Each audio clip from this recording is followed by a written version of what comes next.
Assalamualaikum warahmatullahi wabarakatuh. Sahabat semuanya yang dirahmati Allah Subhanahu wa Ta'ala. Pada kesempatan kali ini kami akan membahas tentang asal-usul kata Wahabi. Wahabi diketahui merupakan sebutan bagi pengikut ajaran Muhammad bin Abdul Wahab. Tapi akhir-akhir ini bermunculan bantahan dari sebagian orang bahwa penisbatan Wahabi kepada Muhammad bin Abdul Wahab itu tidaklah benar.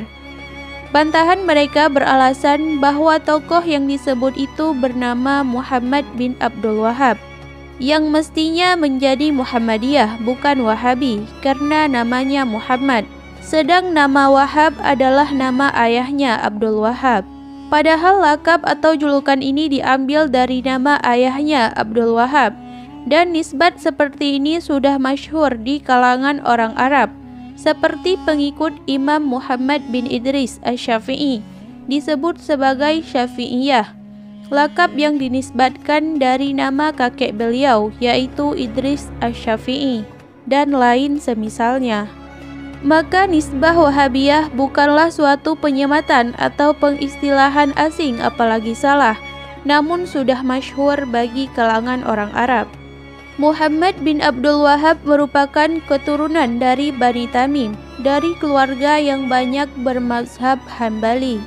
Ia diketahui hidup pada tahun 1115 sampai 1206 Hijriah atau 1703 sampai 1793 Masehi. Ia lahir di kampung Uyainah, Najd, 70 km arah barat laut kota Riyadh, Arab Saudi. Menurut seorang ulama Wahabi, Husain ibnu Gunam, dalam kitabnya Tarikh Najd mengatakan bahwa Muhammad bin Abdul Wahab sejak kecil sangat pintar dan cerdas.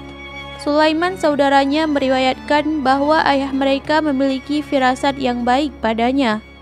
Beliau kagum dengan kecerdasan anaknya tersebut. Bahkan dikatakan ayahnya banyak belajar hukum Islam kepada anaknya yang masih kecil itu.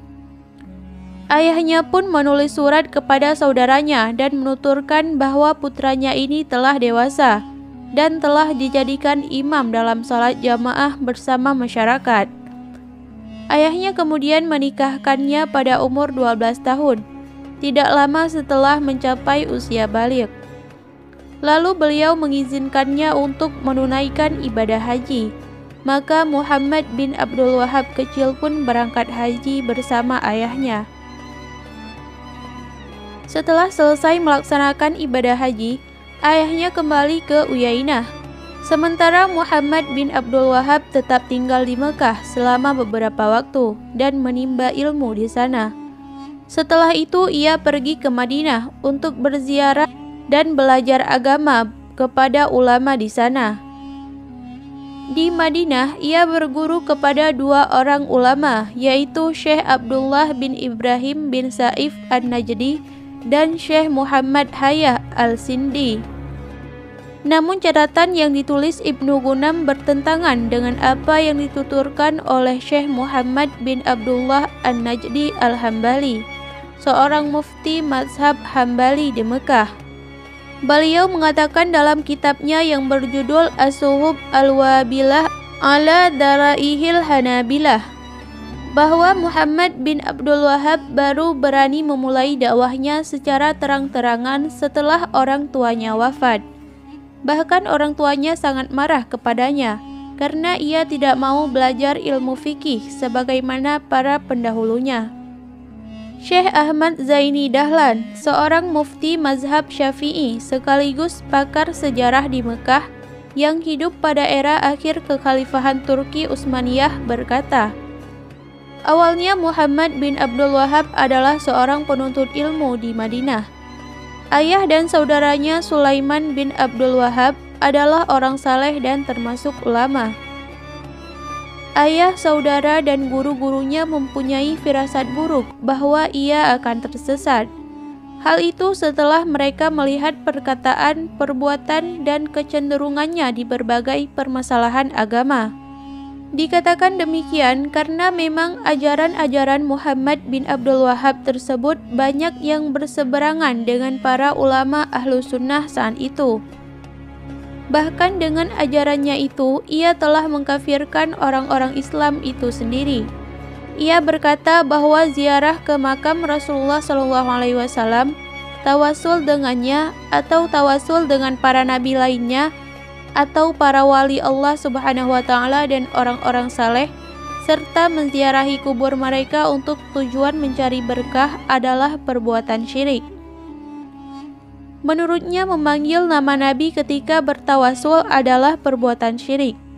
Demikian pula memanggil nabi-nabi lainnya atau memanggil para wali Allah Subhanahu wa taala dan orang-orang saleh untuk tujuan tawasul dengan mereka adalah perbuatan syirik. Dan masih banyak penyimpangan-penyimpangan dalam ajarannya yang berlawanan dengan ajaran Ahlu Sunnah wal Jamaah. Muhammad bin Abdul Wahhab telah menghabiskan waktunya selama 48 tahun lebih di Dar'iyah. Keseluruhan hidupnya diisi dengan tuduhan-tuduhan keji terhadap umat Islam. Muhammad bin Abdul Wahhab hidup sampai usia 92 tahun dan meninggal pada tanggal 29 Syawal 1206 Hijriah bersamaan dengan tahun 1793 Masehi. Jenazahnya dikuburkan di Dar'iyah, Najd. Demikianlah asal-usul dari kata Wahabi. Sampai berjumpa kembali di pertemuan selanjutnya. Akhirul kalam, wassalamualaikum warahmatullahi wabarakatuh.